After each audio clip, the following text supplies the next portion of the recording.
Welcome to Solar Insiders, a podcast reporting on the people, technologies and policies shaping the world's biggest energy source. Presented by Sophie Vorath, the editor of Renew Economy and One Step Off the Grid, and Rachel Williamson, senior reporter at Renew Economy. Solar Insiders is brought to you by Pylon, the essential solar design tool to grow your solar business with quick and effortless proposals that will impress your customers.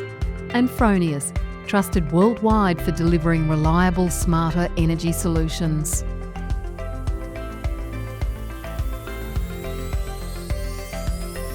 Hello and welcome to Solar Insiders. My name is Sophie Vorath. I am the editor at Renew Economy, and joining me today is Rachel Williamson, our lead reporter. How are you, Rach? I'm very well, Soph. How are you doing? I'm very well, thank you. Very well. Another week in the energy world has flown by since our last podcast, and you've been to a conference, and we've passed a new home battery milestone, and all sorts of things are happening. But this week, you have done the interview, which is fantastic. I did. Yes, And off the leash. Yes, and out in the world as well, which is even more exciting. You were a roving reporter. So tell us a bit about who you spoke to. I spoke to a lovely woman called Camilla Hamilton, and she is the head of engagement at Melbourne planning firm Cogency.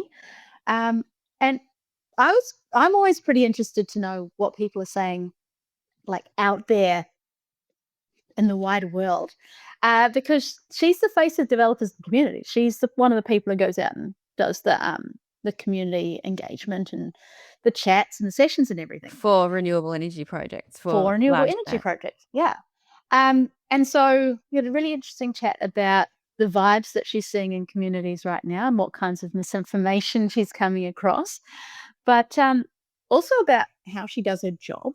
And I thought it had some really great reminders for both people in communities living near proposals and for developers. People in their renewables bubbles. Yes.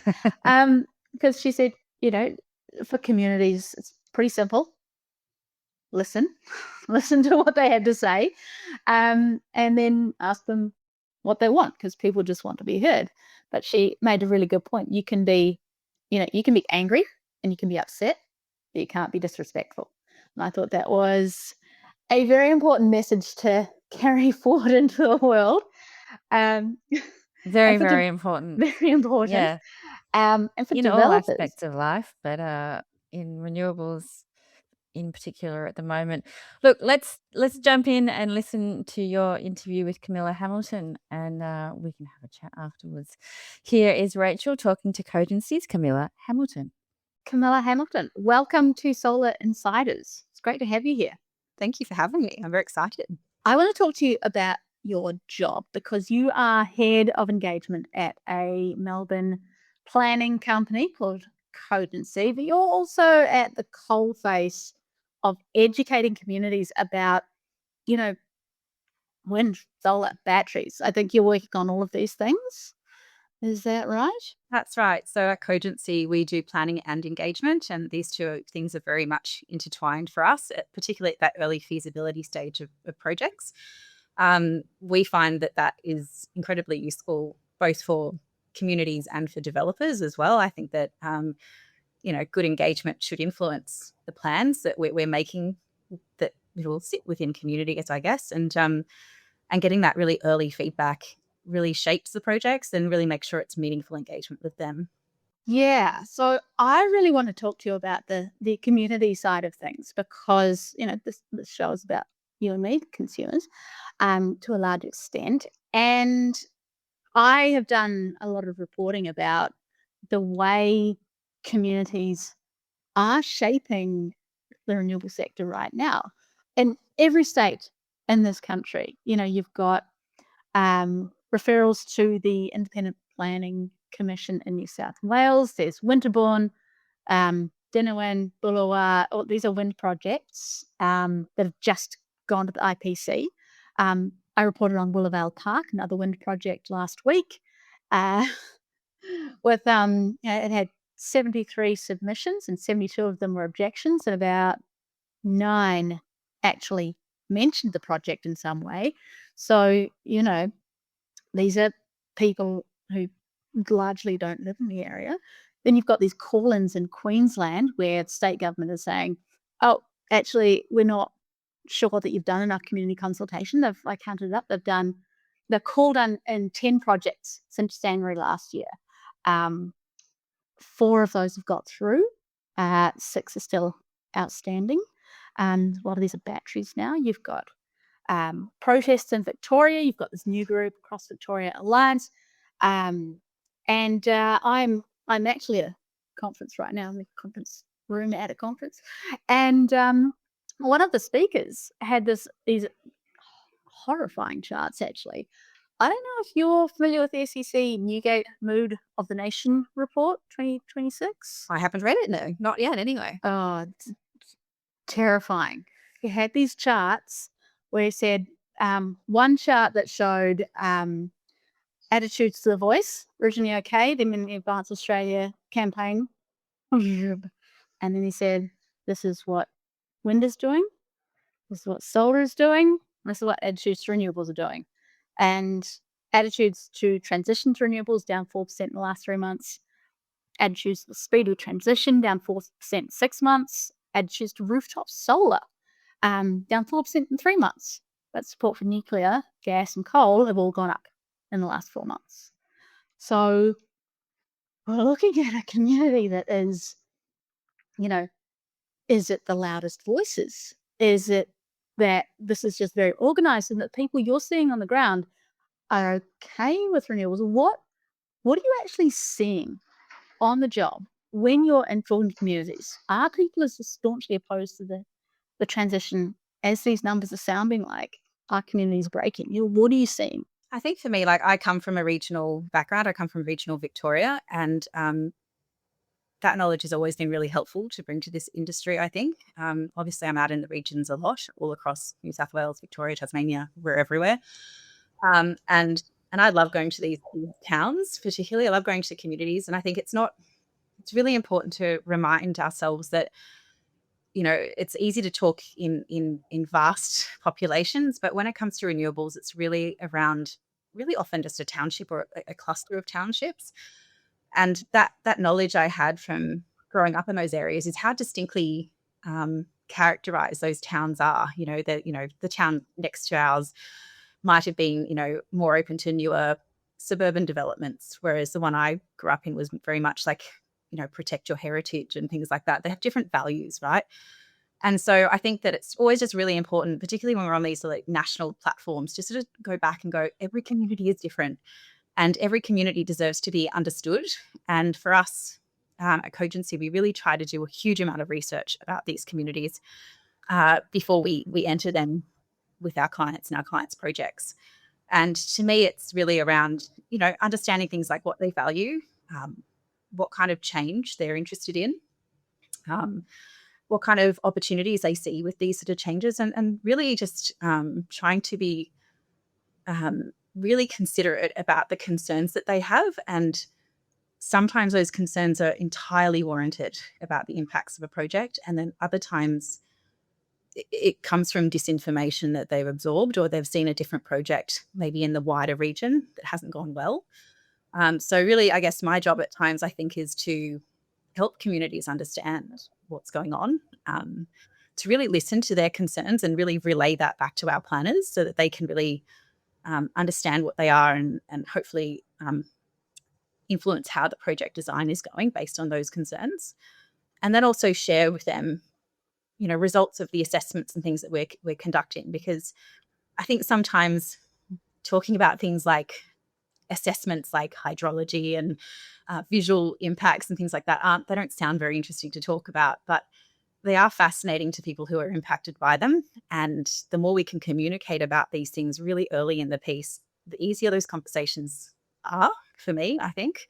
So again, it's intertwining that planning and engagement piece as tightly as we can so that exchange of information can take place in that particular community.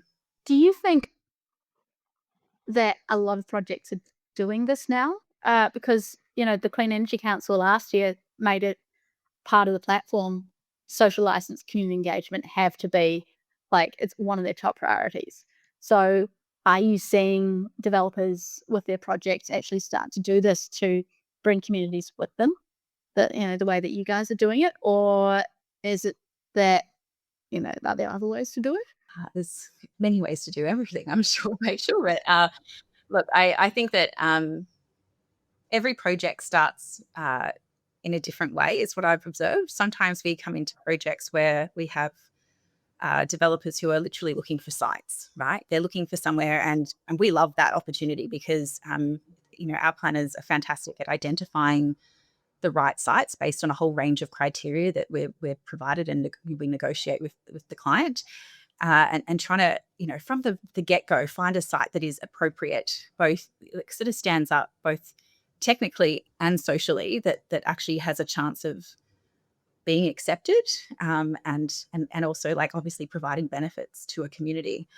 I can't speak for other developers. All I know is that it's a lot easier for us to go into communities that haven't had projects, particularly, renewable energy projects, and start from scratch, because I guess for me, I really see our role as being early educators, I guess. And I love that opportunity because if you can do it right the first time, you build trust with that community that they're technologically literate at that point. They understand what good looks like, is always a really fantastic thing to start with. They set their own expectations on what they want to know and when they want to know it. And hopefully that sets the tone for other projects that follow. That's my preference. However, obviously there's a whole range of places, including, reses, for example, where there's a huge amount of projects and they're all done in different ways. And, I think that there's a huge amount of community resistance to some projects, and that translates to newer projects, even if they're done in a much better, more considerate, more transparent fashion. So often we're on the back. How do you respond when you're going into those areas? How do you respond to people? How do you talk to people? How are they approaching you as well? Look, I don't like to enter a conversation where I haven't done my research. I really like to understand what's being said in the local media. I like to understand what is public information about other renewable energy projects in the area. What are the commitments these projects have made to people? Have they followed through with that? Have they been transparent with all of their documentation about those projects? Have they explained their projects well? I try and assess that in a way that it doesn't necessarily sit in a typical community and stakeholder engagement plan, but I put them in mine because I think that the client needs to understand what they're about to enter.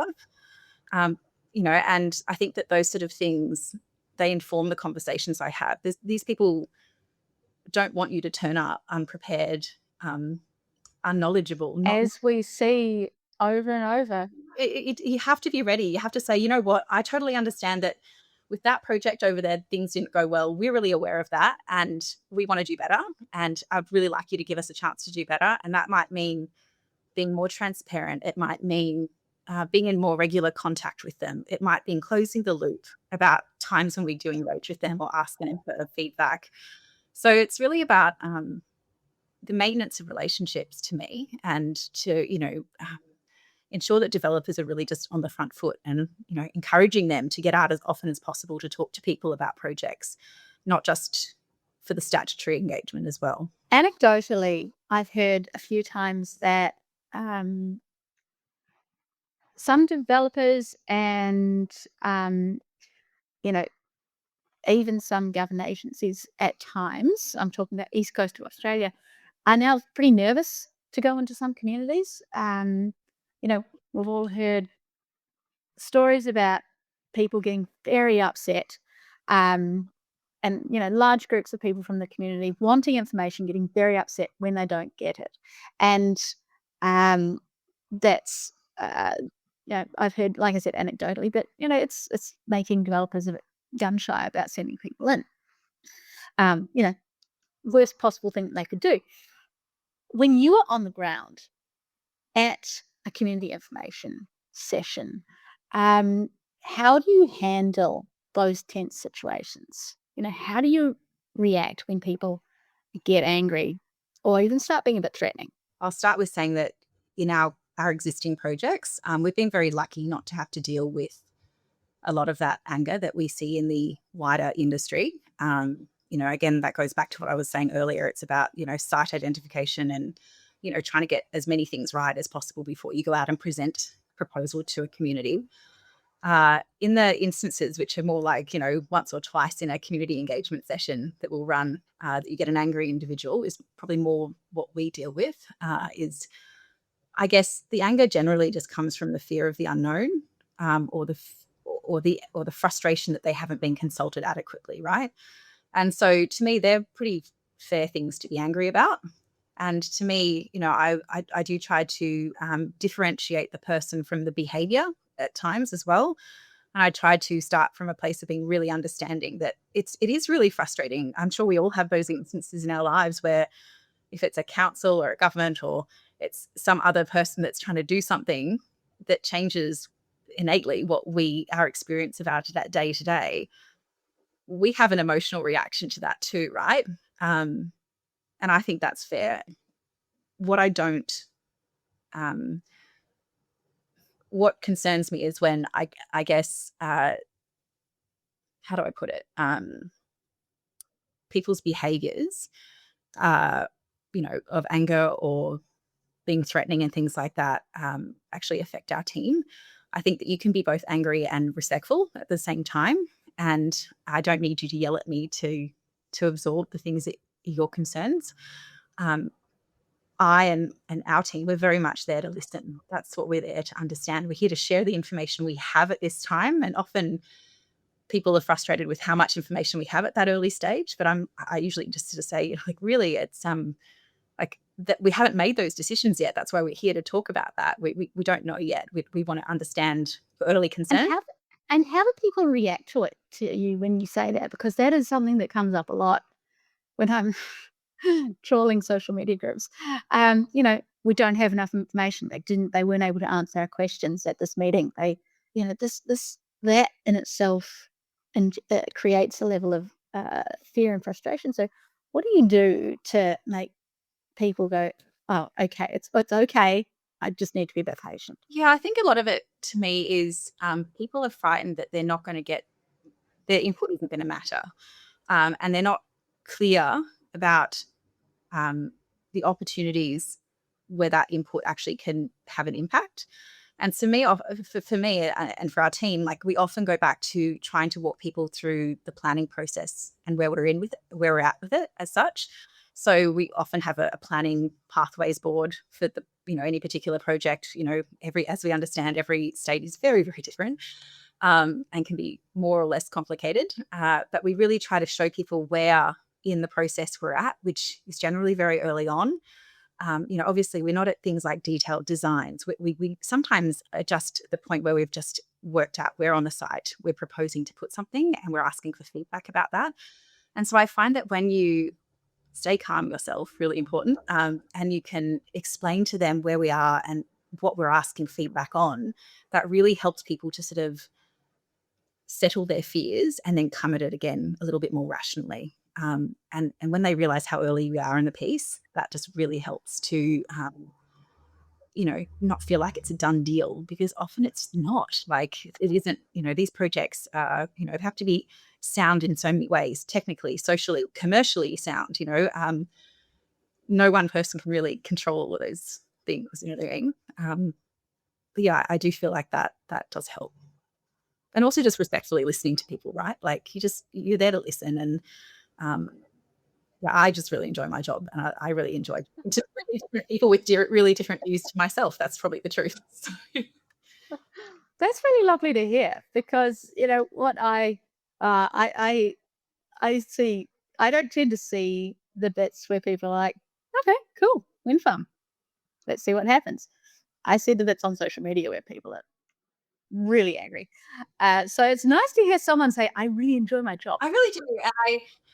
Look, I like it because, I like people. I like exchanging ideas. I don't necessarily think that, like, engagement isn't about developing 100% of consensus. Like, it's just not. Like, people are going to agree to disagree, and that's totally fine, but you can do it respectfully. But for me, I think that a lot of the tools that engagement professionals go out there with, particularly in renewables, are, the tried and true things like running a community drop-in session, for example. And we run those too. But more recently, last year, we've been really experimenting with a new style of face-to-face engagement, and we've been calling them coffee catch-ups, coffee drop-ins. And it's really at the same time we go out to do a community drop-in session. They usually last 4 to 6 hours and people come and go as they please.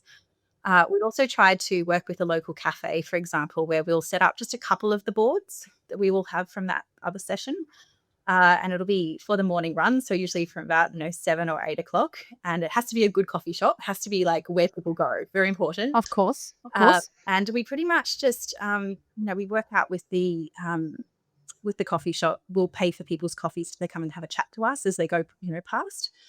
And it's just a really nice way, I find, to get a really realistic sort of check-in to what the community cares about. Because to me, people come to those longer, more formal sessions because they have a concern or something very particular about the project. They might be a neighbour. Sometimes they're a potential contractor. They want to work on a project. But I really like those alternative sessions because you get people who aren't necessarily interested in the project walk past and go, sorry, what are you proposing? And you explain the project. It might be a battery, for example. And I go, oh, yeah, where is it? And you say, this is where it is. And they go, oh, yeah, here's a couple of my concerns. And then they'll have a quick chat and they go, thanks for that. And they just leave for the day. So it gives you a better kind of measurement of general sentiment in the community about sort of where people sit. And when you've had, maybe a couple of emails or exchanges with people that are angry, it really kind of balances that with other opinions, I guess, for me. And I find that useful. I think that our clients find that useful. And it's just a really nice way to spend time with the community and get the vibe, Often you get an MP too, which is really interesting because they're usually popping into those coffee shops too. So, it's a great way to just meet people in a way. I want to ask you about some of the proposals that have been made over the last couple of years to empower people to actually have, more to be educated about renewables and the energy transition, but particularly people who have projects proposed for their areas. So you've got, say, Realliance's energy hub idea, where there's like a permanent place in towns where people can just pop in and say, I have this worry, please answer my question. And then you've got the infrastructure ombudsman who's saying, there should be every developer needs to have a complaints hotline, which is dealt with quickly. Everyone needs to know about the ombudsmans they can go through. All of these different things. What do you think would work from those sorts of the proposals that have been put by organisations that are there to protect and help communities? I think everyone it means well, I think is what I see. And everyone's trying to contribute what they know to make things better for everyone, and particularly the communities experiencing this change. I think I go back to sort of going, every community is different. And again, as I think the observations, there's a lot of learnings to take from how RES are structured and what's working and what's not. I can't speak for every community, I guess, but I just think you've just got to ask communities what they want, right? Like when you look at regional communities and even just the key statistics around them, and they've got really high volunteer rates, for example, right? Like these people are working hard, long days. In their spare time, they're volunteering for one or more community organisations of some sort. These people are busy. They've got a lot on. Like I think that it's trying to understand what that community needs to be able to influence and contribute to the change that they're experiencing. And so I think it's great to have high-level general structures about what that can look like, but unless the community actually gets asked what they want and how they want it structured, it's just not going to work in the long term, in my view, right? You make a good point. Like some communities, but they don't need a phone line to an ombudsman, and others. No, they The don't. community hub might work really well because they don't trust the developer and their complaints hotline. So And different states are dealing with this differently, right? So there's some, there's, councils in Queensland that are really proactive in this sense, are much more proactive in managing people's concerns.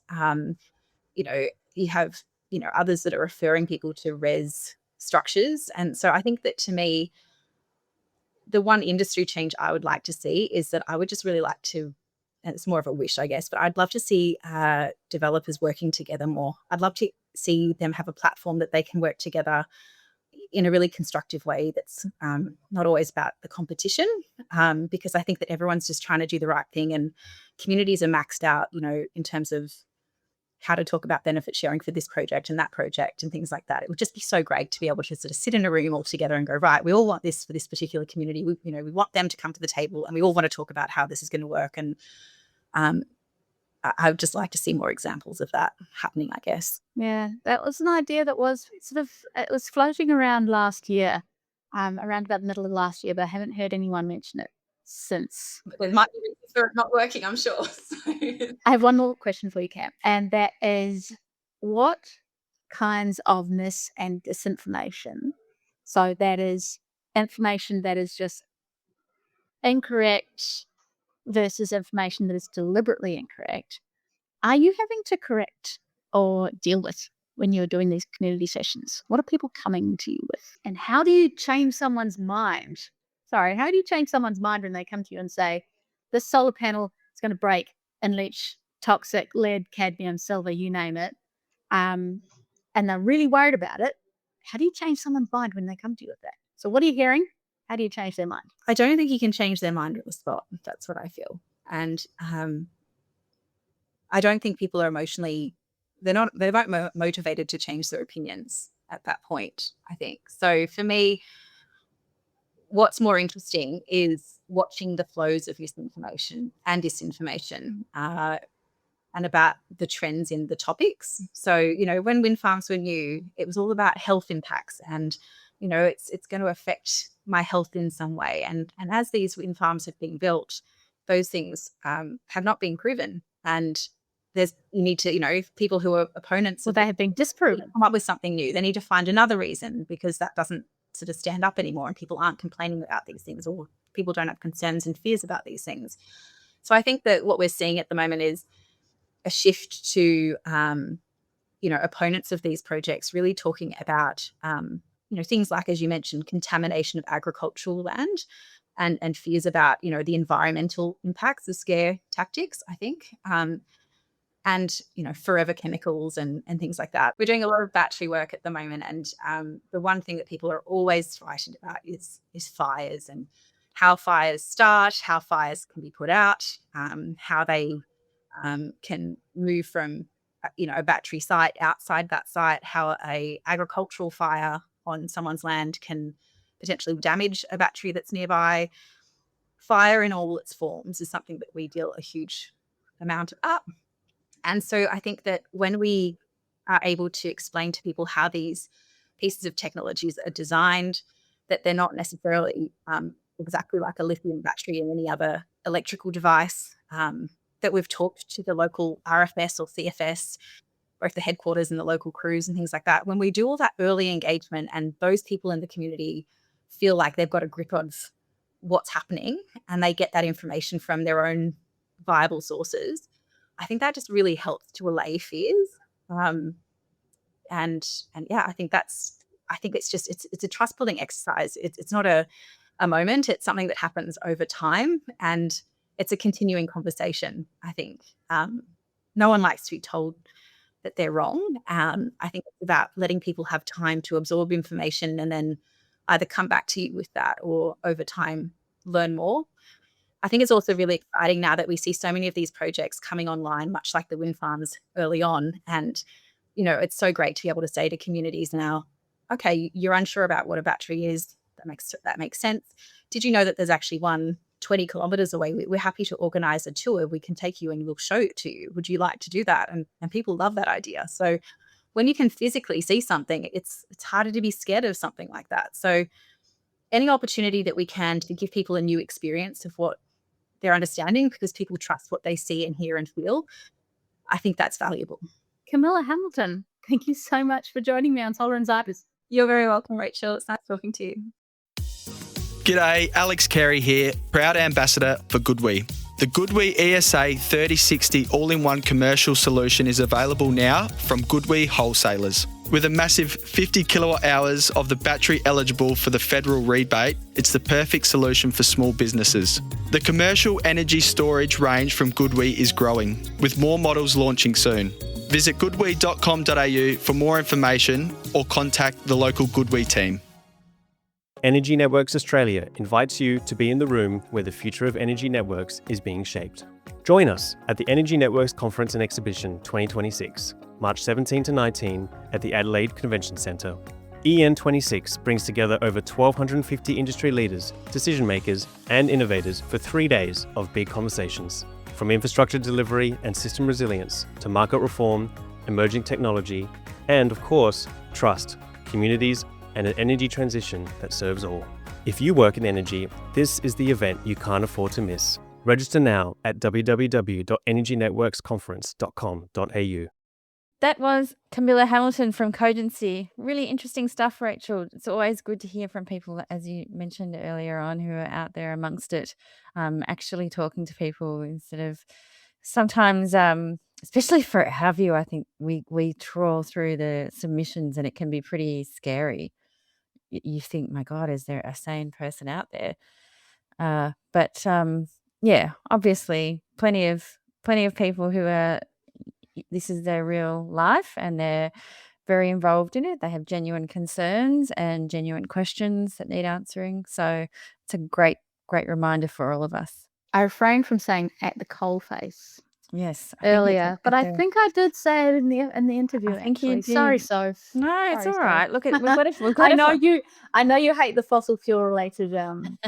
We've got to find another one. Surely, like, I don't know, cutting edge. No, that's not right either. In the trenches. I mean, it's a very war-ish time at the moment. Maybe that's more appropriate. Anyhow, on to other things. This week we have, I think it was over the weekend, we passed another home battery milestone. Yes, they keep flying by. This was 250,000, 250,000 installations under the federal home battery rebate, which is quite something. I think it's some more than 6 gigawatt hours of storage that's been installed behind the meter, which is, extraordinary in less than a year. It's extraordinary, isn't it? And, it's still going gangbusters, and they're expecting it to kind of have another ramp up in these next couple of months ahead of when the new changes come in and some significant changes to the amount of money people can get back will come into play. So that's another really great bit of news. On that front, the Clean Energy Regulator also announced this week that some new rules have come into play for installations. I think it was in October last year. They mentioned that there's been a few compliance issues with some of the labelling on batteries, which sounds kind of minor, but as they point out, really important, especially for first responders. If something goes wrong, they need to know what they're dealing with, and for the maintenance and the lifetime of the asset for the consumer, it's also really important. And so there's a new requirement for more photographs. So more. You already have to prove with photos that you were actually there and that you had an actual electrician sign off on the work, which is the same with solar. And now we need to see pictures of stickers, labels. So yes, go on to the Clean Energy Regulator website and you can see what is required of installers there, and it's a good one to note for consumers as well, because you want to know what you're paying for and what you're getting and what you should expect, rather than find out months down the track that something hasn't been done. And what else? Tell us a bit about what the vibe was at the conference yesterday. It was the Clean Energy Investment Group's conference in Melbourne, a rare Melbourne conference. Yeah. It was really well attended. I don't think I've been to this one before. I might have been last year. I can't I've been remember. a couple of times, and it's been, at the smaller end of the scale, because it's sort of so investment focused rather than, tech and stuff. But it does seem like it's getting bigger. Yeah, there's a lot of people there. And it was, I think the vibe was pretty upbeat. People are pretty positive about where things are going. Tempered by a talk which I mentioned in the interview by Populare's, I think I've not said the name of his company right, CEO Ed Coper. We had a whole series of charts showing just how bad public opinion could be getting about renewable. Yeah. Right. Yeah. But the other data showing the extraordinary amounts extraordinary pipeline and development, 670 gigawatts worth, was the other side of that. So I think people were choosing to focus on that particular bit of data. Yeah, well, that pipeline chart that you used in your story we published yesterday, is looks great. It's obviously interesting to note that Victoria and South Australia look much smaller than the other states, but of course, Well, South Australia is there, and Victoria is very small. and also probably further ahead than some other states. I mean, we've gone further in eliminating coal, I suppose, and we've had, thanks to Lily, a very strong policy message for a very long time that has encouraged a lot of investment more steadily, I think. Whereas Queensland, New South Wales, bit all over And the place. WA. WA is a pretty recent comer to Yeah. a steady. Yes, and support WA as is well. just such a different kettle of fish because of its crazy grids and it's so much industry that's, far in the far-flung parts of the state. But yeah, it's really good to see all this catch up, in particular with battery storage, where we're just seeing this firming up the grid. And on that note, Rystad Energy put out their data yesterday on the previous month, and it was a huge month for wind. Power, wind generation. A few states had record generation from wind, which is really cool to see. That technology going, hey, I'm still here. It's not just solar and storage. Well, interestingly, one piece of this gossip, theorizing, speculation. Maybe don't hang your investment strategy on this, but it was just an interesting tidbit that I heard yesterday with one person saying, I think it's going to swing. Things are going to swing back to wind, and that's because everyone's solar is it's too cheap in the middle of the day now. So why would you build solar? Battery investors are going to very quickly find you need something to put in the battery to make it work, and he thought, perhaps I'll swing back to wind, and so the cycle will continue. So yeah, that was an interesting idea that came out of yesterday. I think it's something I agree with. I think I sort of tentatively said that last week, but not really. But yes, it does seem like the pipeline, I mean, certainly started this year, we've had quite a few wind projects proceeding to financial close and more proposals coming in. You can see them coming into the EPBC queue. So it's really exciting. And I think, it's really too soon to talk about the horrendous things that are happening in the Middle East and how much it's escalated. But, you have to think that this kind of thing is a reminder of another of the major reasons why we're all on this journey. Because this anything that's fossil fuel is going to be like, you can only imagine. Yeah. Coal power stations are going to be getting expensive very soon. Yes. And we're already talking about petrol being, prices spiking. So yes, I'm really wishing that I had the money to invest in an EV. But hey, that's all right. Especially when I'm teaching 2 children to drive in a fossil fuel car.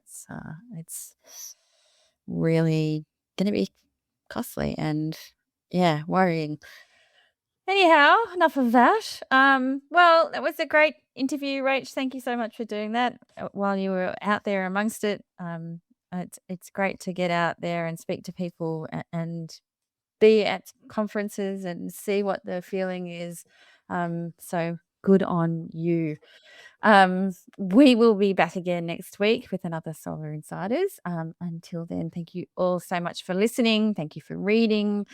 Thank you to our sponsors, Pylon and Fronius. And yeah, we'll see you next week.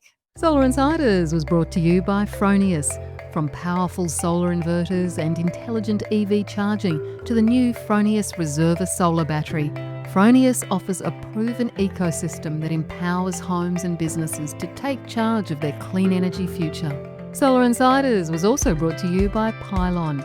Pylon provides easy-to-use solar design software for solar installers and retailers, with pay-as-you-go pricing, no monthly costs and no lock-in contracts. Join Australia's top solar companies who trust Pylon to design high-resolution, CEC-ready solar proposals.